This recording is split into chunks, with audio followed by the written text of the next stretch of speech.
अस्सलाम वालेकुम स्टूडेंट्स। आज का क्वेश्चन है जो अली भाई ने हमारे ग्रुप में से पूछा था। 100 gram bullet is fired from a 10 kg gun with speed 1000 metre per second and makes angle 60 degree with vertical. Calculate the horizontal recoil of the gun. ठीक है, इस क्वेश्चन को इस तरह समझें कि अगर एक 90 डिग्री का ग्राफ बनाऊँ मैं, ठीक है, उस पर वर्टिकल से 60 डिग्री का एंगल बना, ये एंगल बना और इस एंगल पर बुलेट फायर की गई, ठीक है, with a velocity of 1000 metre per second. ठीक है, अब वर्टिकल से बन रहा है 60 डिग्री, तो हॉरिजॉन्टल से कितना बनेगा? तो ये हॉरिजॉन्टल से बनेगा 90 माइनस 60 जो कि बराबर होगा 30 डिग्री के। ठीक है, क्योंकि पूरा एंगल ये जो होता है ये 90 डिग्री का होता है। अब 60 डिग्री वर्टिकल से कंज्यूम हो गया तो हॉरिजॉन्टल से 30 डिग्री होगा। ठीक है, अब इन्होंने हमसे पूछा है कि horizontal recoil of the gun बताना है। ठीक है, ये वाली वेलोसिटी बतानी है। ठीक है, जबकि अगर हम रिकॉइल निकालेंगे तो हमारे पास ये वाली आएगी। इन दोनों के दरमियान भी बनेगा 30 डिग्री का एंगल। ठीक है, मैट्रिक के थ्योरम के मुताबिक। अब हम इसका पहले डेटा बनाते हैं। मैं वन जो है वन में ले लेता हूँ बुलेट को, तो ये हो जाएगा हमारे पास 100 ग्राम। ठीक है, इसको मैं किलो में चेंज कर लूँगा तो ये हो जाएगा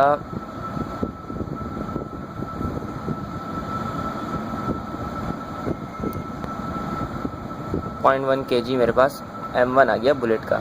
ठीक है, और V1 हमारे पास है 1000 मीटर पर सेकेंड। ठीक है, ये स्पीड ऑफ बुलेट है। ठीक है, अब क्या कहते हैं, गन का मास क्या दिया हुआ है हमें? 10 kg। M2 is equal to 10 kg। Simple recoil निकालना है। रिकॉइल का मतलब होता है V2।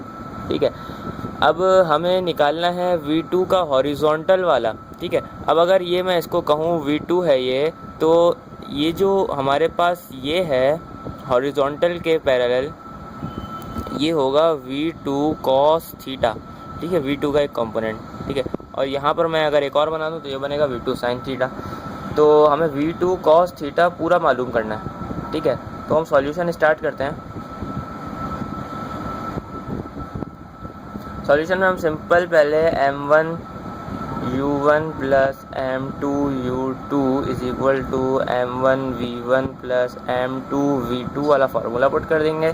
फिर M1 हमें दिया, M1 ये वाला पूरा, क्योंकि इनिशियल दोनों रेस्ट में थे तो इस वजह से U1 भी 0 है, U2 भी 0 है, तो ये 0 इससे मल्टीप्लाई होकर 0, इससे मल्टीप्लाई होकर 0, तो लेफ़्ट साइड पूरी 0 हो जाएगी।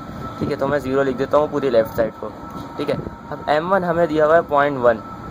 ठीक है, V1 हमें दिया हुआ है 1000। ठीक है, अब मैं प्लस कर दूंगा इसको M2 V2। ठीक है, M2 हमें दिया हुआ है 10 kg और V2 यहाँ लिख देता हूँ मैं। पहले मैं V2 का आंसर निकाल लूँगा, उसके बाद फिर मैं V2 के cos थीटा के कंपोनेंट को फाइंड आउट कर लूँगा। ठीक है, वो इस तरह होगा कि ये इसका आंसर आ जाएगा हमारे पास 100 प्लस 10 V2। ठीक है, 100 को मैं वहाँ ले जाऊँगा लेफ़्ट साइड पे, यहाँ पॉजिटिव है, वहाँ जाके नेगेटिव हो जाएगा, तो ये हो जाएगा 10 V2 is equal to minus 100, और ये V2 हमारे पास आ जाएगा माइनस 10 मीटर पर सेकेंड। ये रिकॉइल ऑफ द गन आ गया है, लेकिन रिकॉइल आया है ये सेम डायरेक्शन में उसके।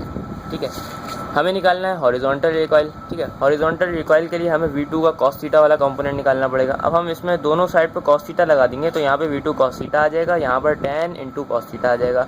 जैसे कि मैं आपको दिखाऊँ, V2 cos theta, both side cos theta से मल्टीप्लाई करा दूँ सिंपली, 10 इंटू cos थीटा। ठीक है, अब अगर मैं V2 का cos 30 वाला कंपोनेंट निकालूंगा तो मेरे पास हॉरिजॉन्टल रिकॉइल आ जाएगा। हॉरिजॉन्टल से 30 बन रहा है, इसलिए V2 cos 30 हमारे पास आएगा। ठीक है, मैं इसको cos थीटा लिखूँ, cos 30 लिखूँ, एक ही बात है। V2 cos 30 लिख देता हूँ वैसे, लेकिन हमें इसकी सॉल्यूशन नहीं करनी होगी। ठीक है, तो अगर मैं इसको वापस cos 30 की वैल्यू निकाल के वापस यहाँ लाके डिवाइड करा दूंगा तो फिर वो हमारे पास फिर V2 का 10 ही आंसर आ जाएगा फिर। इसलिए हमें V2 cos थीटा का आंसर निकालना है जो कि हॉरिजॉन्टल ही आएगा हमारे पास। ठीक है, माइनस 10 इंटू cos 30, ठीक है। यहाँ पर मैंने लिखे रहने दिया V2 cos 30 जो कि हॉरिजॉन्टल के लिए है, और -10 × 0.86 ये cos 30 की वैल्यू होती है, और V2 cos 30 हमारे पास आ गया -8.66 मीटर पर सेकेंड। ये आ गए हॉरिजॉन्टल रिकॉइल की वैल्यू हमारे पास, ठीक है। Thank you.